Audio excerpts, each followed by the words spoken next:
Are you considering going vegan this January? Here are some things to consider. First of all, getting enough protein in the diet.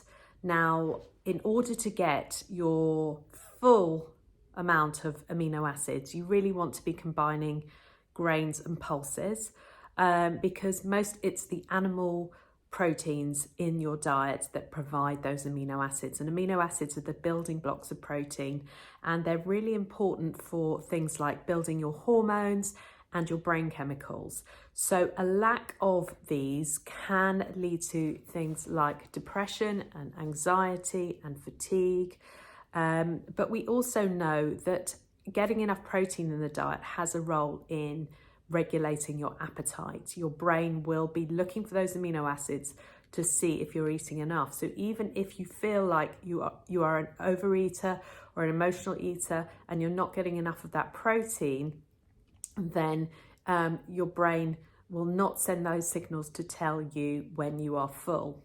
So if you're going plant-based completely or vegan, there is a lot more planning involved to get in the key foods that contain those proteins, getting in the balance and getting enough of those proteins. So it's just something to bear in mind. Now, there are a lot of plant-based sort of processed meals, convenience meals that you can buy on the market. The problem being that with those is that they tend to be nutritionally inferior to having whole foods. So it really takes a bit more thought than just buying things that more heavily processed stuff that says it's plant-based. There's also things like B12, vitamin B12 to consider. A series of studies have suggested that around 68% of vegans are actually deficient in B12.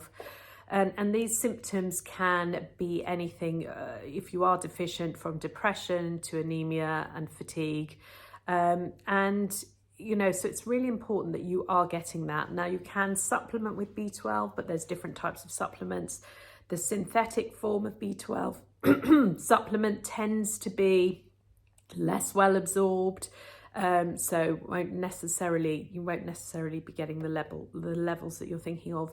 And also, when you do testing with your GP, they only test for the total B12 level, which looks at your active and inactive levels and doesn't give you a true picture of the B12 available for your body to use. So it's not always helpful to see that B12 from your GP unless you're doing privately an active B12 test, for example, or you need to look at different ranges than what you get back, because the likelihood is that you're still not getting enough. The other things to just consider are things like calcium. Yes, you can get calcium from other things other than dairy, but the problem is that a lot of those foods that contain the calcium that aren't dairy also contain a natural substance called oxalates, which binds to that calcium, so reduces the absorption. It can help if you gently cook the food, so for example spinach, if you are gently steaming it, for example, that will help make it more available to you. So there's lots of different things you need to think about when putting together a vegan diet. The other thing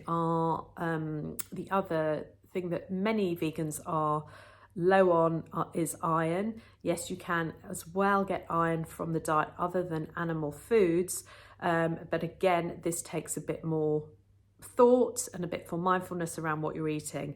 A lot of the foods that contain iron also contain a substance called phytates, which again block the absorption of iron. So it's important to just be mindful of this.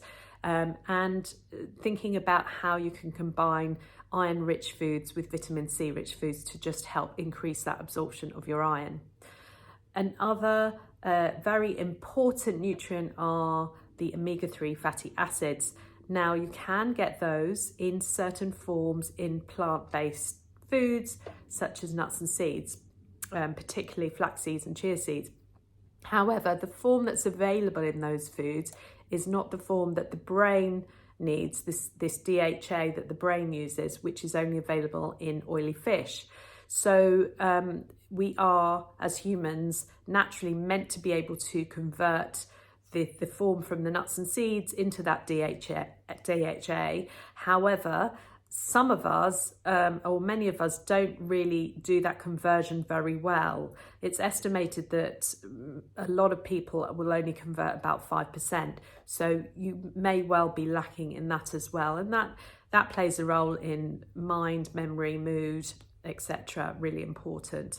And all of these things I find can, and particularly your omega-3s, B12, even iron, play a role, and especially the protein, play a role in emotional eating, disordered eating, because it can affect how you're feeling emotionally and psychologically, and your energy levels and all sorts of things. So it can play a role in that. Now, the other thing to be aware of is that restricting any food groups, any kind of diet that restricts food groups, is likely to lead to insufficiencies, and I wouldn't recommend it.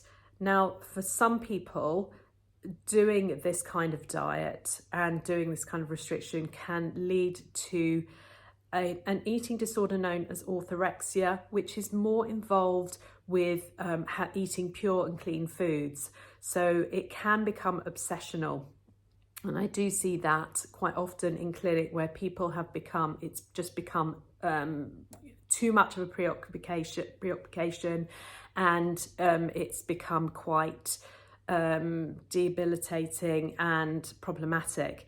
And I also unfortunately you do see this, that orthorexia can morph into anorexia. So it's just worth being aware of that. Now, I know many people genuinely believe in, they're passionate about animal welfare, passionate about the planet, and they want to go vegan to support that. However, there are some people, and I see in clinic, who use going vegan as a socially acceptable way to restrict their food intake. So it's important that if you're making this decision, that firstly, I wouldn't recommend it if you have any history of disordered eating at all. I really wouldn't. But secondly, if you are considering it, then thinking about why you're doing it, and is it coming from a place of wanting to restrict, or is it genuinely because it's around the environment and animal welfare? So it's important, I think, the more beneficial way to bring about it is to be more flexible and balanced in your approach. So that means to think about bringing in more plant foods, more diversity into your diet, but not being so rigid around the rules and being very strict. Because after all, if you are truly turning vegan, it's not just the meat and the fish and the eggs. There's other things as well, that all the dairy, things like honey, things like wine, unless it's vegan wine, it's quite restrictive, for example, and you're missing out on quite a lot of nutrients, key nutrients. And you have to really think about how you're putting together your meals very carefully to ensure that you're not missing out on key nutrients. If this is something that you need help with, then do feel free to get in touch. I do offer a limited number of complimentary calls that you can get in touch with me and have a chat and see how I can help. Take care, and I hope to see you soon.